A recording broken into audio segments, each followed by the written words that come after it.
સ્વામિનારાયણ રે શ્રીજી મહારાજે આષાઢી વર્ષ 1863ના કાર્તિક સુધી એકમથી પ્રબોધિની એકાદશીની અંદર ગઢડામાં ભક્તિબાગમાં હરમાના વૃક્ષતરે બેસીને શુકાનંદ મુનિ પાસે હરિજનો ઉપર ભૂદ્વીપ ખંડ યુગ પરિમાણ અને પ્રલય વર્ણનપૂર્વક ભરતખંડમાં મનુષ્ય જન્મની દુર્લભતા વર્ણવી તેનાથી અન્ય લૌકિક પ્રવૃત્તિનો આગ્રહ નહીં કરતા મોક્ષરૂપી કાર્ય સિદ્ધ કરી લેવાના ઉદ્દેશથી પત્ર લખાવેલો તે વાત હરિલીલામૃતના 6 કરશમાં 11-12 વિશ્રામમાં વર્ણવી છે.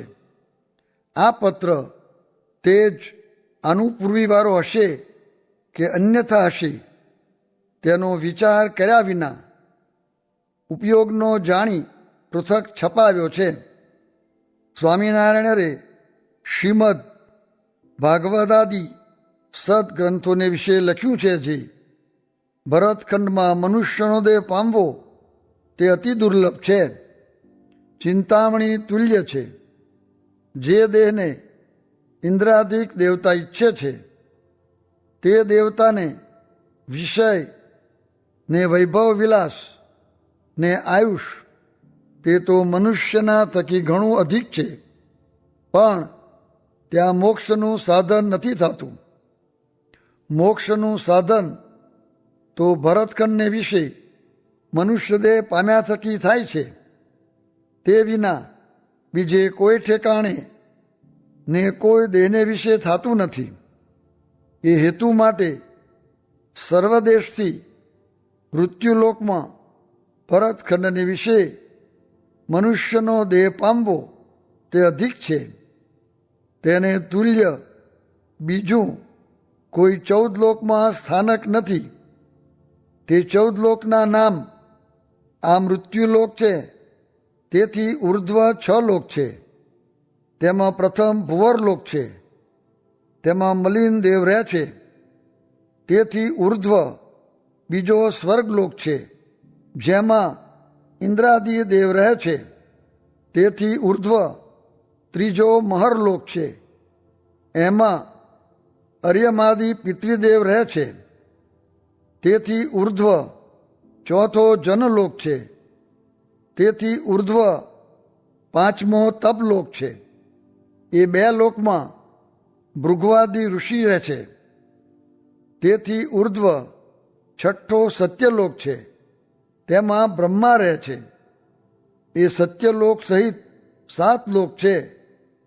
તે મૃત્યુલોકથી અધો જે હેઠા 7 લોક છે, તેમાં પ્રથમ તો અતર, બીજો વિતર, ત્રીજો સુતર, એ ત્રણેયને વિશે દૈત્ય રહે છે. તેથી હેઠો તરાતર, બીજો મહાતર, ત્રીજો રસાતર, એ 3માં નિશાચર રહે છે. એને હેઠા કયા, તેથી હેઠો 7મો પાતાર છે. તેમાં સર્પ રહે છે. એ 7 લોક તે મૃત્યુલોકથી હેઠા છે. તે સહિત સર્વ થઈને 14 લોક થયા. તેમાં મૃત્યુલોક છે તે શ્રેષ્ઠ છે. તે મૃત્યુલોકના 7 દ્વીપ છે, તે ચક્રાકાર છે, ને તેને મધ્યે જંબુદ્વીપ છે, તે 1 લક્ષ યોજનનો છે. તેને ફરતો ખારા જળનો સમુદ્ર છે, તે પણ 1 લાખ યોજનનો છે. તેથી બીજો પ્લક્ષ નામે દ્વીપ છે, તે 2 લાખ યોજનનો છે. તેને ફરતો સમુદ્ર તે પણ 2 લાખ યોજનનો છે. તેનું જર ઇક્ષુ જે શેરડીના રસ જેવું છે. અને તેથી ત્રીજો શાલ્મલી દ્વીપ છે, તે ફરતો છે, તે 4 લાખ યોજનનો છે. તેને ફરતો સમુદ્ર છે, તે 4 લાખ યોજનનો છે. તેનું જર તે સુરા જે દારૂ તેના જેવું છે. તેથી ચોથો કુશદ્વીપ છે, તે ફરતો છે, ને તે 8 લાખ યોજનનો છે. ને તેવડો ફરતો સમુદ્ર છે, ને તેનું જર ઘૃત જે ઘી તે જેવું છે. અને તેથી પાંચમો કૌચ દ્વીપ છે, તે 16 લાખ યોજનનો છે, અને તેવડો ફરતો 16 લાખ યોજનનો સમુદ્ર છે. તેનું જર તે ક્ષીર જે દૂધ તે જેવું છે. તેથી છઠ્ઠો શાકદ્વીપ છે, તે 32 લાખ યોજનનો છે, તેને ફરતો સમુદ્ર છે, તે જેવડો છે. તેનું જર તે દધીમંડો જે દહીં તેના ગોરવા જેવું છે. તેથી સાતમો પુષ્કર દ્વીપ છે, તે 64 લાખ યોજનનો છે, ને તેને ફરતો સમુદ્ર છે, તે પણ 64 લાખ યોજનનો છે. તેનું જર જે સુધા તે જેવું મીઠું છે. એવી રીતે 7 દ્વીપ છે. તેમાં આ જંબુદ્વીપ છે તે શ્રેષ્ઠ છે. ને તે જંબુદ્વીપના 9 ખંડ છે. તે કેમ છે? તો એ દ્વીપ છે તેને મધ્યે સુવર્ણનો મેરુ પર્વત છે. તે પર્વતની તલાટીમાં ચારે પાસે ફરતો એક ઇલાવર્ત નામે ખંડ છે. તેમાં સંકર્ષણની ઉપાસના છે, ને ત્યાં શિવજી મુખ્ય ભક્ત છે.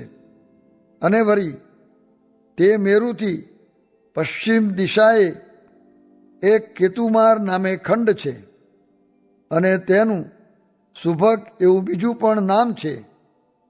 ને તેમાં પ્રદ્યુમ્નની ઉપાસના છે, ને ત્યાં લક્ષ્મીજી મુખ્ય ભક્ત છે. અને વળી તે મેરુથી ઉત્તર દિશાએ 3 ખંડ છે.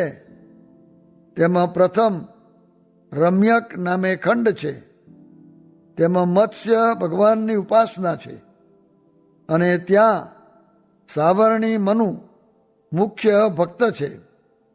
ને તેથી ઉત્તરમાં બીજો હિરણ્યમય ખંડ છે, ને તેમાં કુર્મજીની ઉપાસના છે, ને ત્યાં અર્યમા મુખ્ય ભક્ત છે.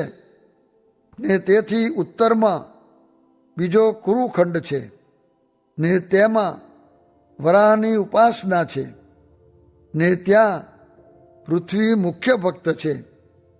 એ 5 ખંડ થયા. ને વળી તે મેરુથી પૂર્વ દિશામાં ભદ્રાશ્વ નામે ખંડ છે, ને ત્યાં હયગ્રીવની ઉપાસના છે, ને તેમાં ભદ્રશ્રવા નામે મુખ્ય ભક્ત છે. અને વળી તે મેરુથી દક્ષિણ દિશામાં 3 ખંડ છે, અને તેમાં પ્રથમ હરિવર્ષ ખંડ છે. તેને વિશે નૃસિંહજીની ઉપાસના છે, ને પ્રહલાદજી મુખ્ય ભક્ત છે. ને તેથી દક્ષિણ દિશામાં બીજો કિમ પુરુષ નામે ખંડ છે. તેમાં રામ લક્ષ્મણજીની ઉપાસના છે. ત્યાં હનુમાનજી મુખ્ય ભક્ત છે. ને તેથી દક્ષિણ દિશામાં ભરતખંડ છે, ને તેમાં નરનારાયણ દેવની ઉપાસના છે. ને ત્યાં નારદજી મુખ્ય ભક્ત છે. એવી રીતે આ જંબુદ્વીપ તેના 9 ખંડ કયા તેમને વિશે ભરતખંડ છે તે અતિ શ્રેષ્ઠ છે. તે શા હેતુ માટે? તો બીજા 8 ખંડ છે. તેમાં ભોગવિલાસના સુખ તો ઘણા અધિક છે, પણ મોક્ષનું સાધન ત્યાં થતું નથી. ને મોક્ષનું સાધન તે તો એક ભરતખંડમાં થાય છે. તે હેતુ માટે આ ભરતખંડને તુલ્ય 14 લોકને વિશે બીજું કોઈ ઠેકાણું નથી. અને વળી ભરતખંડ છે તેમાં પણ 13 દેશ છે. તે અનાર્ય કહેતા કઠોર છે.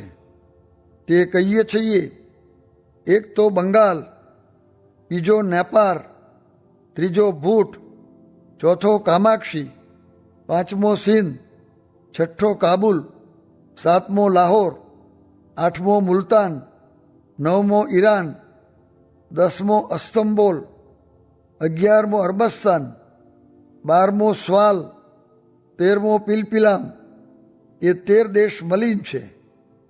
તેમાં જે મનુષ્ય દેહ પામે તેને મોક્ષના દાતા એવા જે સદગુરુ, તેનો જોગ મળવો અને મોક્ષના ધર્મને સમજવું તે ઘણું કઠણ છે.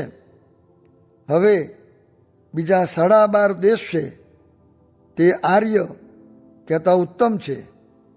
તેમના નામ, જે પ્રથમ તો એક પૂર્વ, બીજો વ્રજ, ત્રીજો માલવ, ચોથો મારુ, 5મો પંજાબ, 6ઠ્ઠો ગુજરાત, 7મો દક્ષિણ, 8મો મલબાર, 9મો તિલંગ, 10મો દ્રાવિડ, 11મો બારમલાર, 12મો સોરઠ, અડધો કચ્છ. એ 12.5 દેશ ઉત્તમ છે. તેમાં સદગુરુ ને બ્રહ્મવેત્તા સંત છે, તેમનું પ્રગટપણું ઘણું રહે છે. ને તે દેશમાં મનુષ્ય દેહ પામે છે તેમને ધર્મ, ભક્તિ, વૈરાગ્ય, જ્ઞાન એ સમજાય એમ છે ને મોક્ષના માર્ગને જાણે એમ છે. તે કેમ જાણે? તો એ જે ઉત્તમ દેશ છે તેને વિશે ભગવાનના અવતાર ઘણાક થાય છે, એટલા માટે એ દેશ શ્રેષ્ઠ છે. અને ભરતખંડના સર્વ મનુષ્ય છે તે મોક્ષનો ઉપાય કરે તો મોક્ષ થાય એમ છે, ને ન કરે તો ન થાય. માટે જે વિવેકી છે તેને હિંસા દોષ રહિત થઈને કુસંગનો ત્યાગ કરી સદગુરુ ને બ્રહ્મવેત્તા સંતનો આશ્રય કરીને તેમને સેવવા.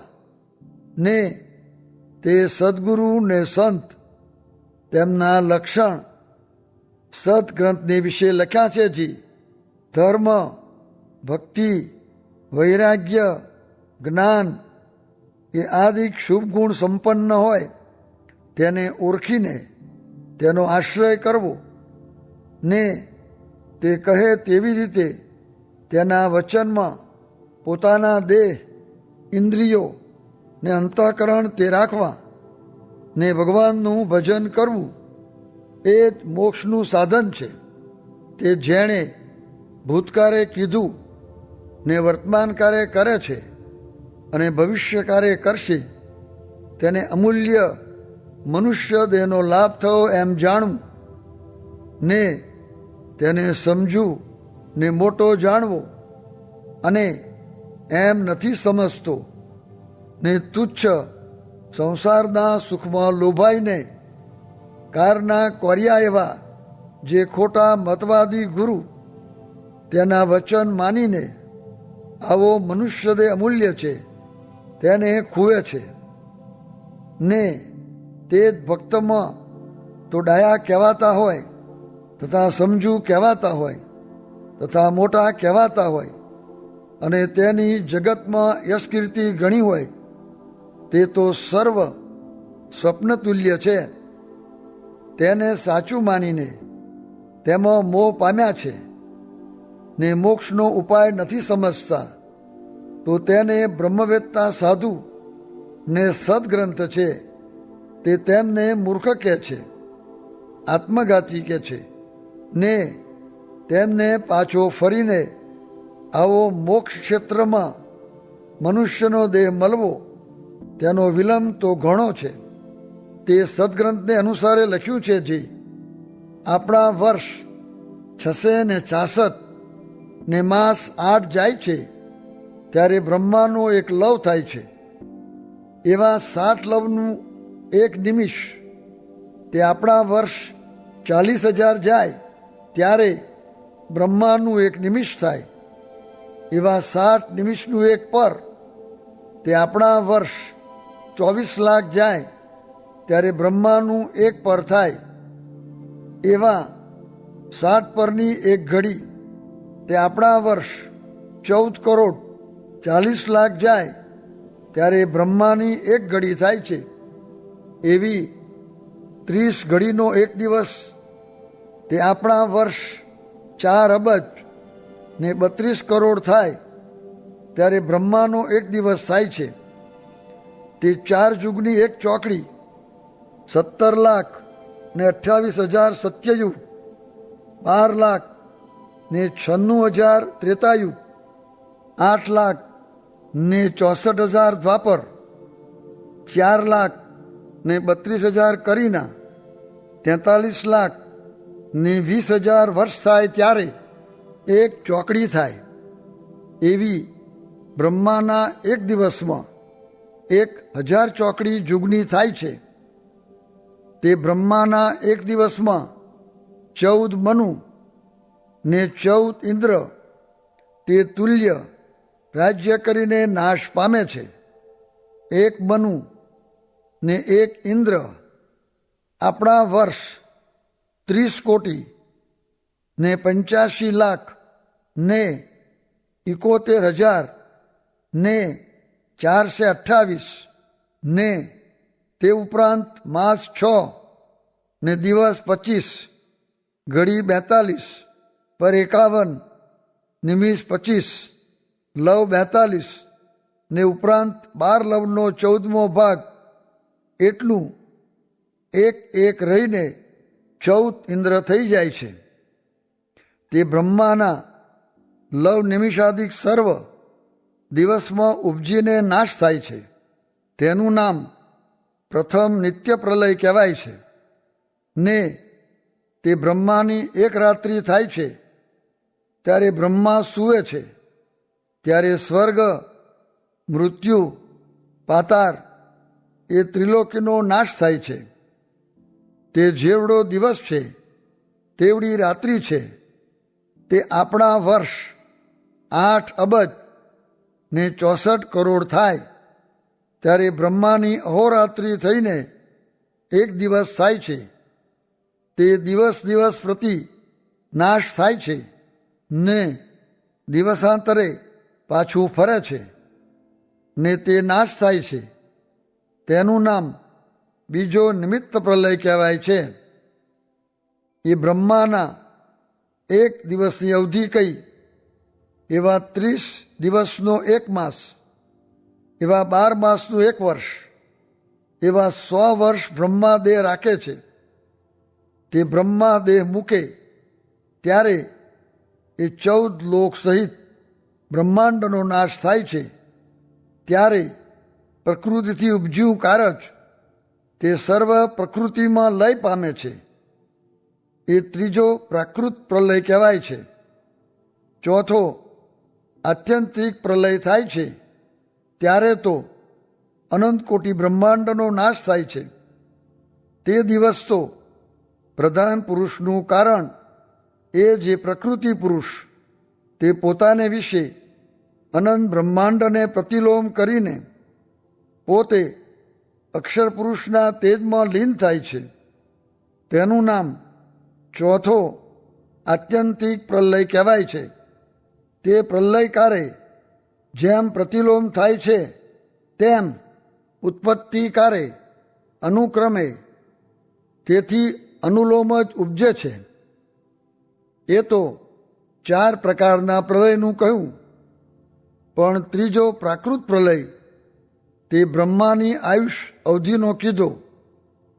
એવા 3.5 કોટી પ્રાકૃત પ્રલય થઈ જાય છે ત્યારે એ જીવ છે તે આવો મનુષ્ય દેહ પામ્યો હોય તે દેહ વૃથા ખોટા માયિક સુખ ને મતવાદી ગુરુને આશ્રય રહીને હારે છે.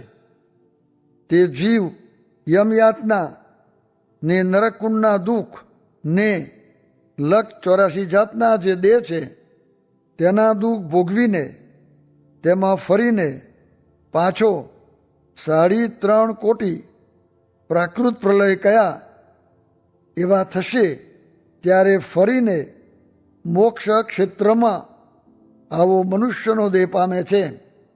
એટલો ફરીને મનુષ્ય દેહ પામવાનો વિલંબ છે.